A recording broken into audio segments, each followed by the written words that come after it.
PSG Fan TV, bonsoir à tous et bienvenue dans la deuxième et dernière partie de l'After Game. Question, que pensez-vous du tirage de la Ligue des Champions édition 2018-2019?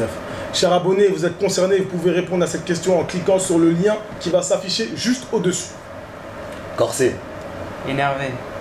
On va rentrer dans le dur directement, déplacement Anfield le 18 septembre, réception de Belgrade le 3 et puis après ça va s'enchaîner dans le dur.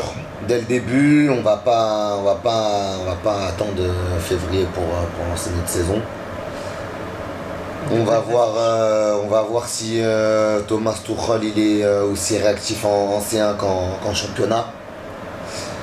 On va avoir le choc Jürgen Klopp contre notre coach Thomas Tuchel.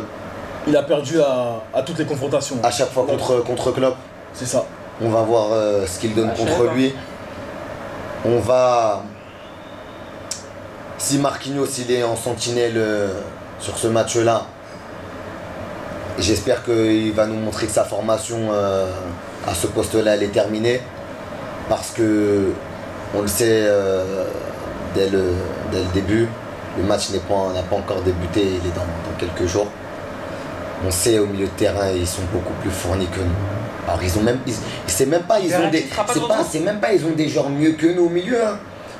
C'est Henderson, Fabinho qu'on voulait, Chamberlain je crois qu'il est toujours blessé, ouais. Jusqu'à Emre Can il est parti, mais je crois qu'il y a Wijnaldum, il y a du monde quand même au milieu de terrain. Mais on sait déjà, compte tenu du fait que Marco est toujours en convalescence, je crois qu'il a repris l'entraînement récemment, Rabiot qui enchaîne les matchs, qui joue en ce moment pour deux, comme j'ai vu dans un fameux commentaire sur un des derniers matchs qu'on a fait les interviews. En ce moment Rabiot il joue pour deux, étant donné que Marquis ne connaît pas vraiment ce poste. On sait déjà au milieu de terrain qu'à Anfield on va se faire bouffer. Mais comment on va se faire bouffer? C'est ça que j'ai envie de voir. Est-ce qu'on va se faire bouffer malement ou est-ce qu'on va quand même sortir un peu les griffes? C'est ça que j'ai envie de voir. Parce que ça va être un chaudron le 18. Hein. Ça va être un chaudron. Hein. Anfield va être comble. L'Europe va nous regarder. L'Europe va nous regarder, surtout que là on va jouer le vice-champion d'Europe. C'est ça. Et attention à ces rouges-là, comme on dit. Après, c'est de belles affiches. Hein. Belles affiches, ouais. Voilà, de belles affiches. Si t'aimes le foot, si t'aimes le sport, exactement. T'es content de ce tirage.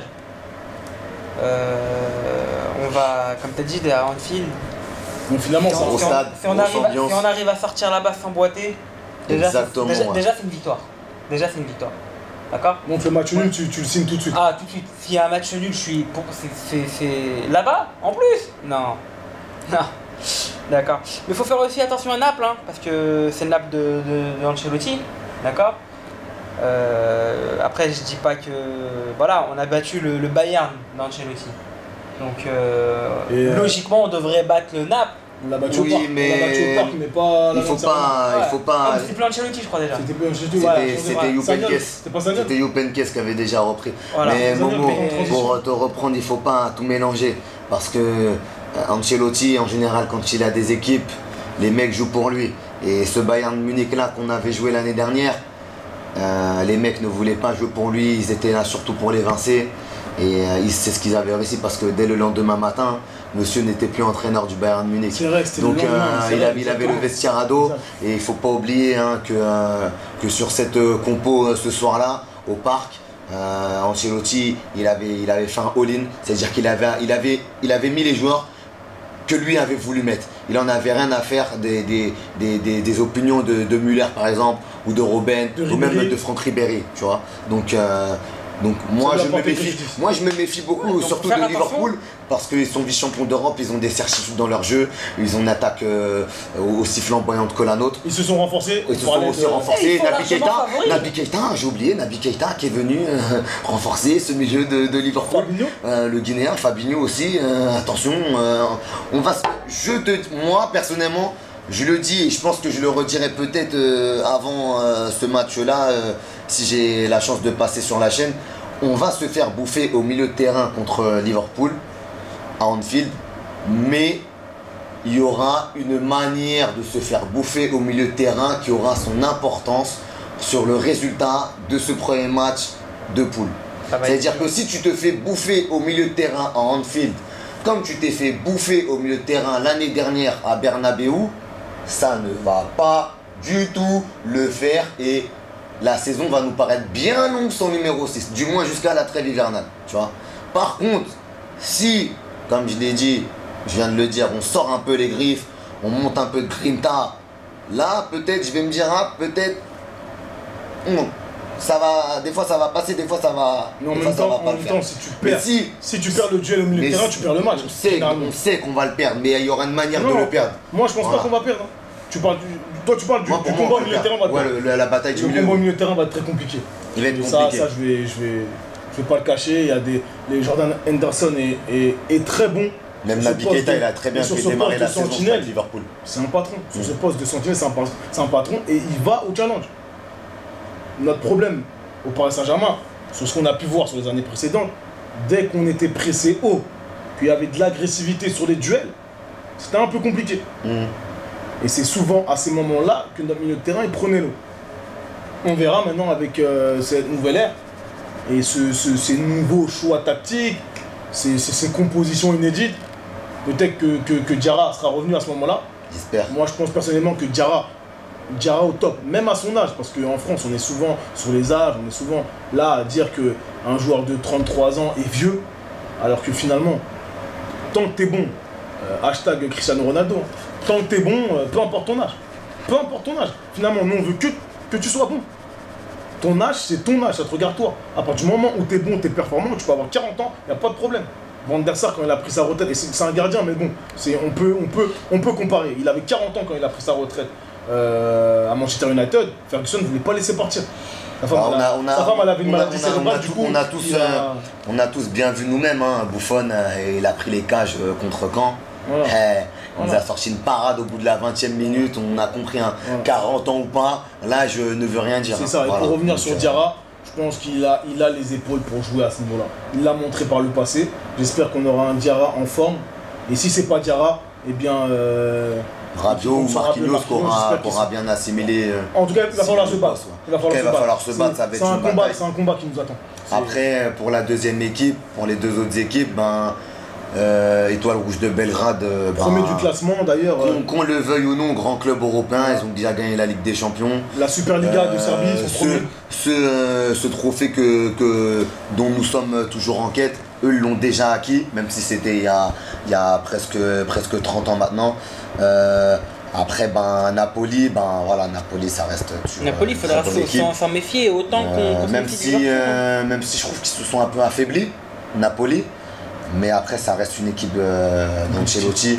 On sait que les équipes d'Ancelotti en général, sont très compliquées à jouer. Elles jouent avec beaucoup de cœur, tu vois. Beaucoup de cœur, donc défensivement, se méfier. Mais après, voilà. Donc, moi, je dirais mauvais tirage compte tenu du niveau qu'on connaît de ces équipes qui jouent dans des championnats relevés.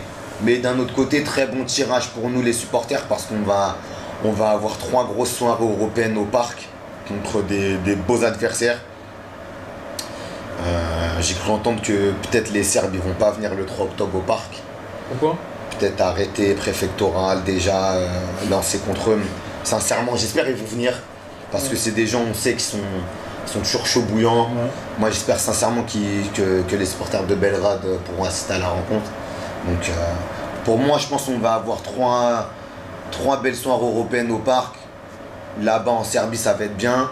En Angleterre aussi, et puis en Italie, voilà, on connaît l'histoire du stade de Naples. Les matchs ils vont être géniaux. On va avoir du spectacle.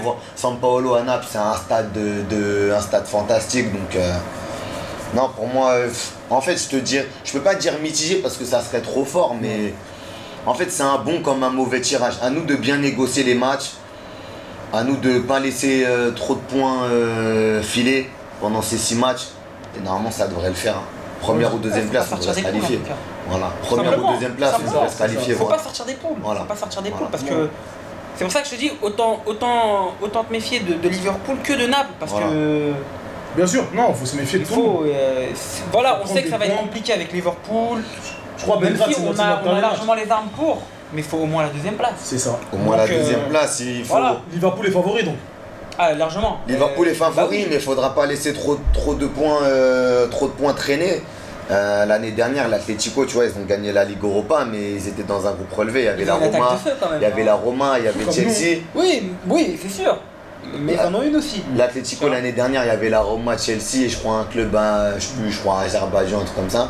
Et au final, ils ont fait 2 matchs nuls contre ce petit club de l'Est. Et au final, ils sont partis en Europa League. Donc j'espère qu'on va pas faire des matchs nuls contre Belgrade et des bons résultats contre Liverpool et Naples. Et au final, c'est Liverpool et Naples qui passent.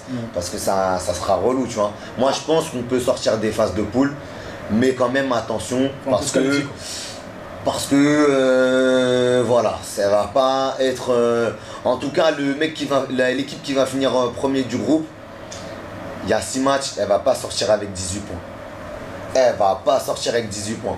La première place, elle va jouer autour de 10, 11 points, voire peut-être même 9, on ne sait pas si ça se bataille fort dans ce groupe. Donc il n'y aura pas de premier à 18 points, ça c'est sûr et certain. Donc plutôt personne ne sera invaincu là-dedans. Personne ne sera invaincu. D'accord. Oui, pour le spectacle. Faut juste pas perdre beaucoup de matchs et pas faire trop de matchs nuls, je pense. Très bien, et bien si vous n'avez plus rien à rajouter, on va clôturer cette nouvelle édition de l'After Game sur cela. Donc j'espère que cela vous aura plu. Et n'hésitez pas à mettre vos commentaires encore une fois. L'avis général et que le tirage est plutôt positif, on va avoir du beau football, du beau jeu. J'espère que c'est aussi votre avis, et si ce n'est pas le cas, encore une fois, commentez, mettez un pouce bleu. On est également présent sur Twitter et Instagram. Si vous avez des avis de sujets que vous voulez qu'on traite dans le futur, mettez-les également, on est très à l'écoute. Je vous souhaite bonne soirée à tous et à très bientôt pour la reprise de la Ligue 1 Conforama.